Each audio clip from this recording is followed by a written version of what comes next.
number 32, fullback for the Cleveland Browns.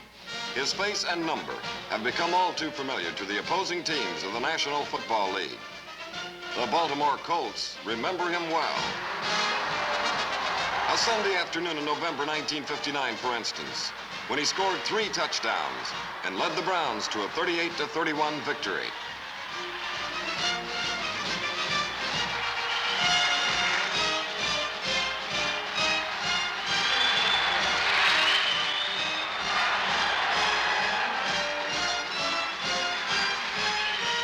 This is number 24, former shortstop for the Pittsburgh Pirates.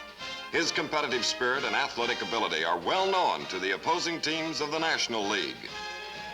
On a Friday the 13th in 1960, number 24 went 6 for 6 to lead his team to victory and eventually to the National League pennant.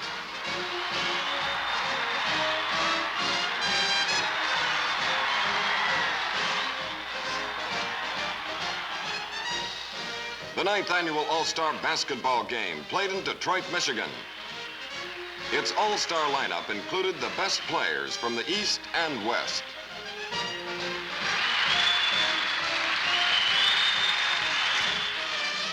This is number 23 of the West team. His sparkling play helped the West to an upset victory.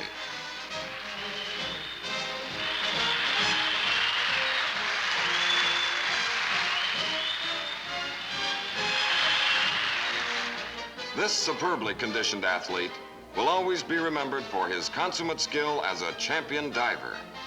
Flawless performances such as this brought him many international honors, including 2 gold medals won during Olympic Games competition.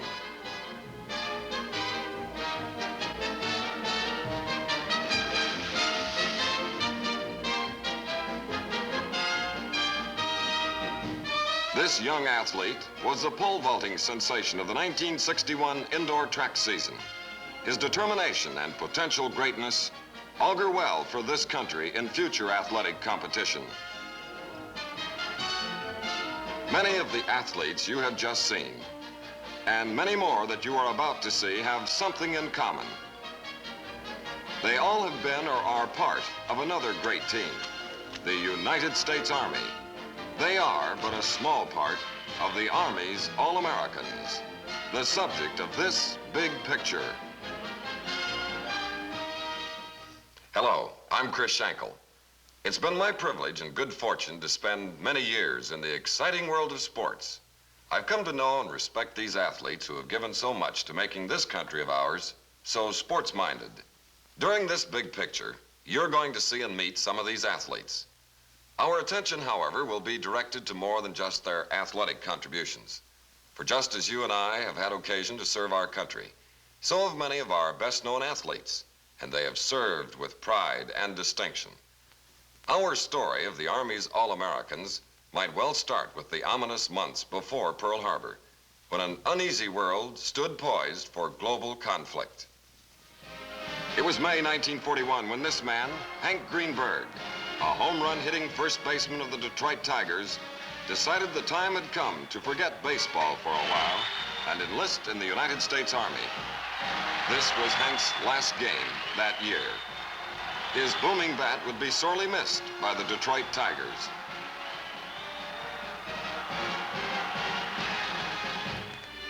After that game, Hank said his goodbyes to the press, Tiger manager Del Baker, and the Tiger fans. Tomorrow he would be Private Hank Greenberg, United States Army.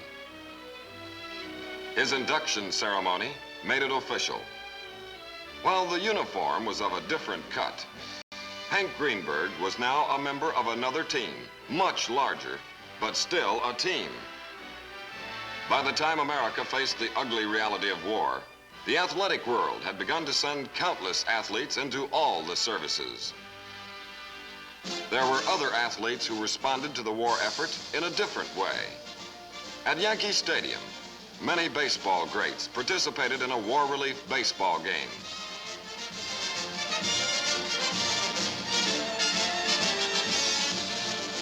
The huge crowd enjoyed every minute, including servicemen, among whom were Hank Greenberg.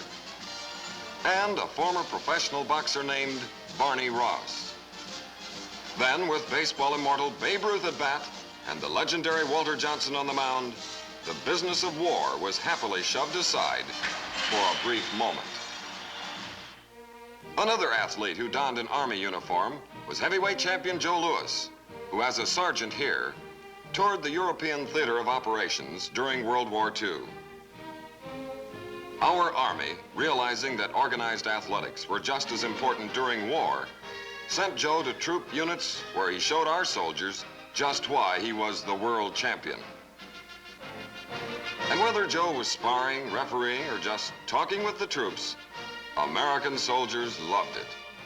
To them, he was still the Joe Louis who symbolized the sport of professional boxing.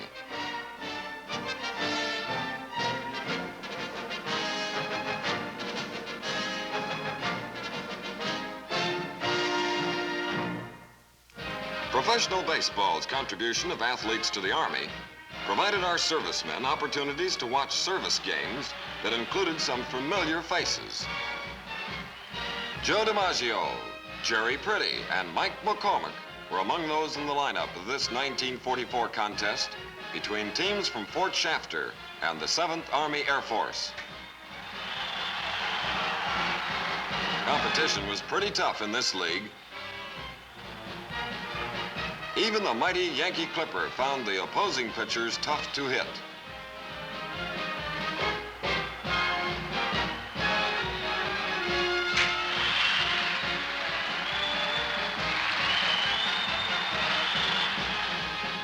After the end of World War II, our nation was busy returning to peaceful pursuits and anxious to forget the memories resulting from 3.5 years of bitter war. But world peace was again shattered in the summer of 1950, and Americans faced a new threat in a place called Korea. Once again, American soldiers were needed, and so too athletes found themselves in the familiar efforts of making whatever contributions they were asked to make. The United States Army had learned during World War II that the American soldier took his interest in sports with him. Among the great boosters to his morale were the personal tours such as this one. It was November 1950.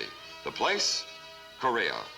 The arrival of Joe DiMaggio and Lefty O'Doul provided a welcome relief to American soldiers who were a long way from home.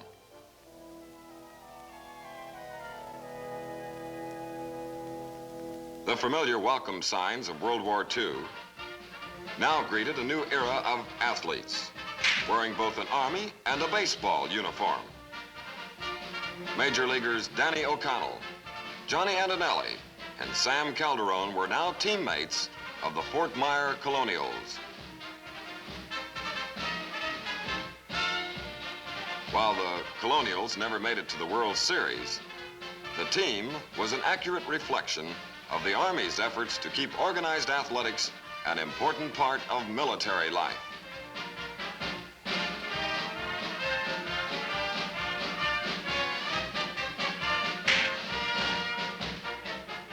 Wherever our soldiers were stationed, the Army operated sports clinics and obtained the professional talents of sports figures such as Cookie Lavagetto.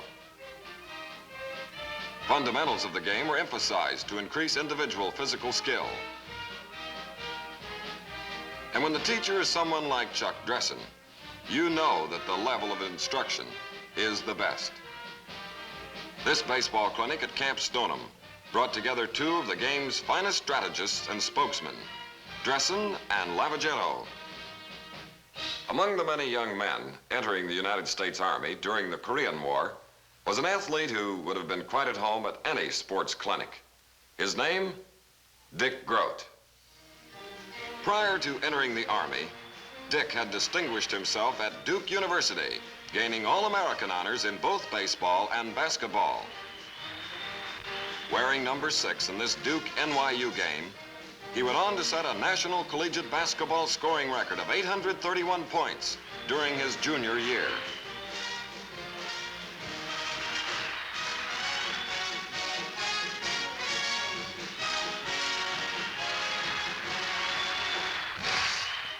After serving in the Army, Dick Groat returned to baseball. In 1960, the Pittsburgh Pirates won the National League pennant, and Dick Groat spearheaded that successful effort. His hustle, team spirit, and sparkling play made him that year's most valuable player in the National League.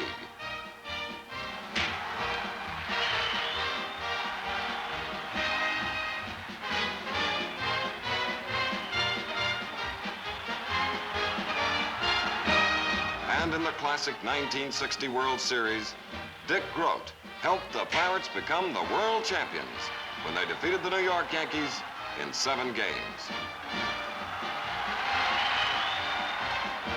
Climaxed by Bill Mazeroski's heroic 9th inning home run.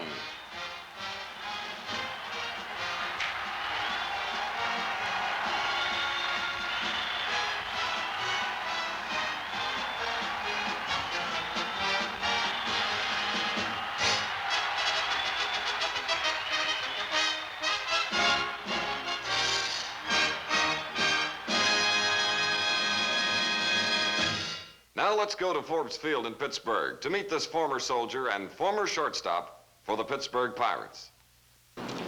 The Army sports program, whether it be baseball, basketball, football, track, or any of the others, is established with the idea of contributing to the physical fitness of the soldier, both for the good of the Army and for the individual as well.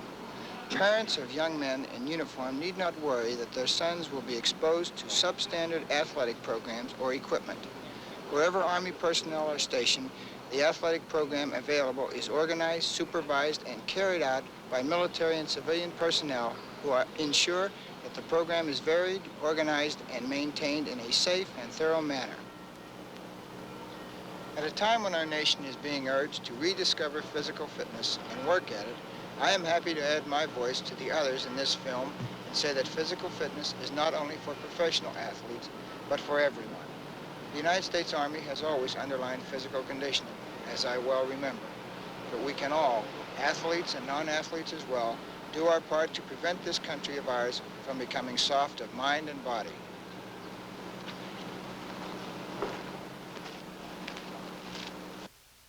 Dick Groat is only one of the many athletes from the world of sports who has worn the uniform of the United States Army. From World War II through Korea, and into the Berlin crisis of 1961, Army rosters have included the following names: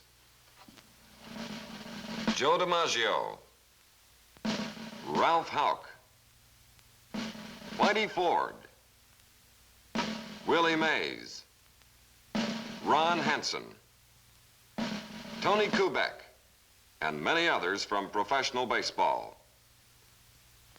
From the National and American Football Leagues, Paul Hornung and Larry Grantham, to name just a few. From professional basketball, Elgin Baylor, who you saw earlier in this show. Amateur track and field athletes included Bill Nieder, Ira Murchison, and Don Bragg. And national and Olympic diving champion, a former major in the United States Army, Sammy Lee.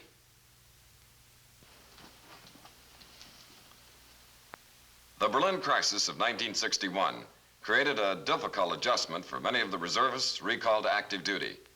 Tony Kubek, shortstop for the New York Yankees, who found himself back in the service at Fort Lewis, Washington, had this to say during a TV interview. Tony, how do you feel about being back in the Army? Well, I think I feel the same way as everyone else, Sue. Naturally, nobody's happy to leave their families and their jobs. However, we, as President Kennedy says, we have a job to do. Another athlete who has been given a job to do is this young man, Specialist 4, Henry Wadsworth, now serving in the United States Army. His primary athletic interest is pole vaulting, and prior to entering the Army, track enthusiasts watched him as he gained national prominence in this event. In February 1961, at the Philadelphia Games, the pole vault event was one of the highlights of the evening. Don Bragg, then of the Army, was the vaulter to watch. This Olympic gold medal winner took first place in the event.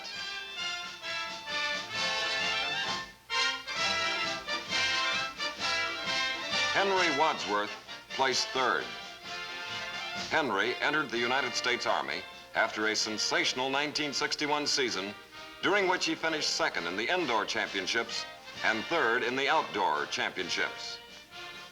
Henry has found that the Army places great emphasis on physical conditioning. This established part of Army training serves not only the individual, but the overall mission of the Army as well. And whenever time permits, Specialist 4, Henry Wadsworth, sheds his Army uniform for a tracksuit to practice his specialty, the pole vault.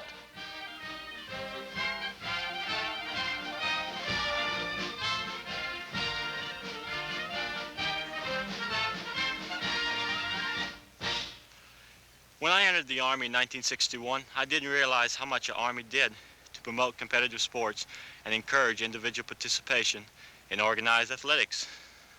One of the important advantages of athletics is learning to work with and compete against other athletes. For instance, every year the U.S. Army lends its support and permits athletes in uniform to participate and compete in athletic contests in the United States and other countries as well.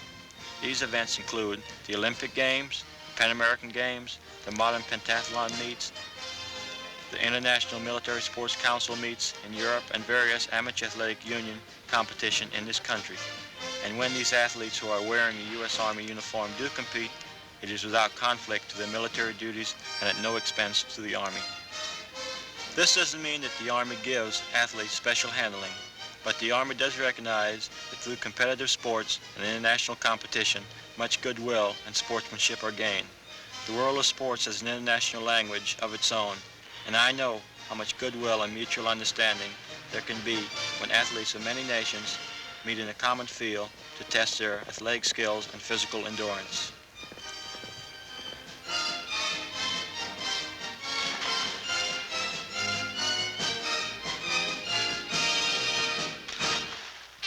The Wadsworth story has been repeated many times in the past.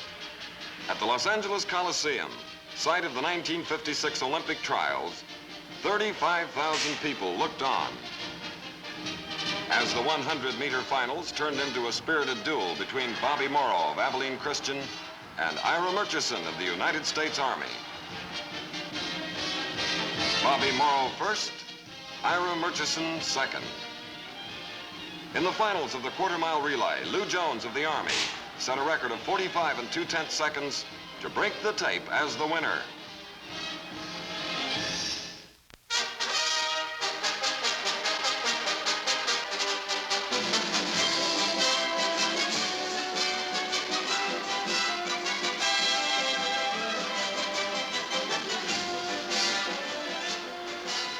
The 800-meter or half-mile finals, two Army representatives, Arnie Sewell and Tom Courtney, thrilled the large crowd to its feet.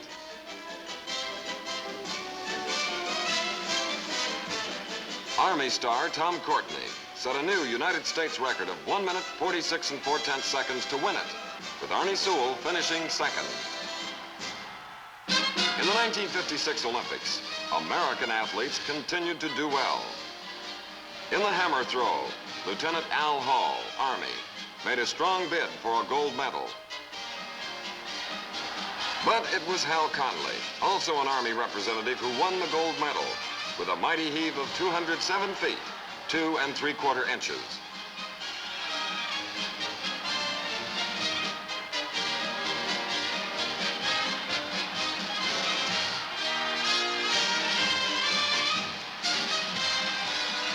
In the shot put, it was a duel between the United States Air Force and the Army. Harry O'Brien of the Air Force won the event with a distance of 60 feet, 11 inches. Bill Nieder of the Army finished second.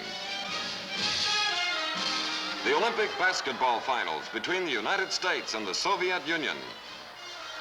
The American team, eager to show the Soviet squad how basketball should be played, led 56-27 at the half. The second half provided more of the same as the Americans stymied the Russian athletes, winning with ease. Final score, 89-55. Gold medals for the victorious American squad, 7 of whom were United States servicemen. At the AAU Diving Championships in Detroit, Michigan, another Army representative maintained this continuing image of physical excellence. Gary Tobian in a dazzling forward 1.5. To clinch the diving championship, it was Gary in a back 2.5 layout. Another Army's All-American, Gary Tobian. From baseball, track, the Olympics, and diving events, we've seen outstanding athletic displays of physical proficiency. There's another member of the Army's All-Americans we want you to meet. A former lieutenant in the United States Army Infantry, who today is the spectacular fullback for the Cleveland Browns, Jimmy Brown. Since joining the Cleveland Browns, this All-American from Syracuse University has become a one-man wrecking crew. Here against the Cardinals, Jimmy, wearing number 32, explodes for 2 of his 4 touchdown runs as the Browns won the game, 38-24.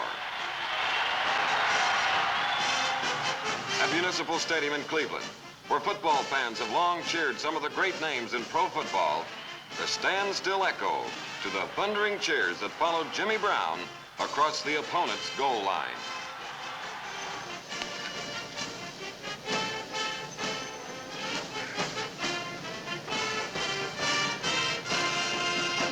As fullback for the Cleveland Browns, I often think that heading into our opponent's defensive line or backfield might not be too different from leading an infantry squad into enemy territory. As a former lieutenant, U.S. Army Infantry, I know that when certain ground has to be gained, it's the infantry soldier who has to move out and take it. In football, when yardage is needed for a first down or that big touchdown, the backfield depends on that line up front to open the way to pay dirt. That's just one of the ways that football and soldiering are kind of similar. Then there's also physical endurance, combined effort where knowing what to do and when to do it is mighty important, and being able to follow commands with good timing and coordination. A good athlete and a good soldier know and accept these things because they both know the importance of leadership, training, and learning the job down to the last detail. Athletics, whether it's touch football around the neighborhood, organized sports in school or community, or playing pro football for the Cleveland Browns, is essentially team effort and competitive spirit. And these points are equally important to a really big team like the U.S. Army. You have seen a lot of exciting moments in sports during this show. We Americans have always taken our sports seriously. But there's one thing we should all remember. Watching baseball, football, or basketball is great, and certainly part of our national life. But just watching these games isn't enough to keep any of us active and in condition, especially our youngsters. Our president wants us to become aware of our physical condition and to actively engage however we can in some type of daily physical exercise. Athletes know how important daily exercise is. The U.S. Army has always been aware of the importance of organized athletics as a means of contributing to its overall mission. If we all do our part by using some of those muscles that just never get used, we Americans can become participants as well as spectators. And that way we can make sure that we have a nationwide team that would really qualify as All-Americans. A nationwide team of All-Americans, a goal that each of us can try to achieve. What we have been watching is the unique contribution of athletes, many of whom have worn the Army uniform and who have achieved that goal in large measure while serving their country. It is most important that we correlate the connection between the physical demands of the athlete and today's soldier.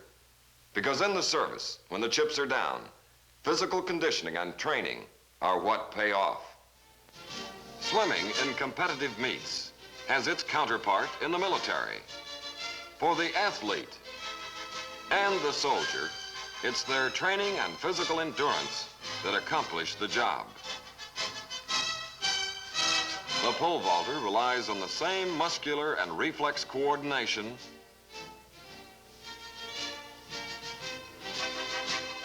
as the soldier who finds himself rappelling in mountainous terrain.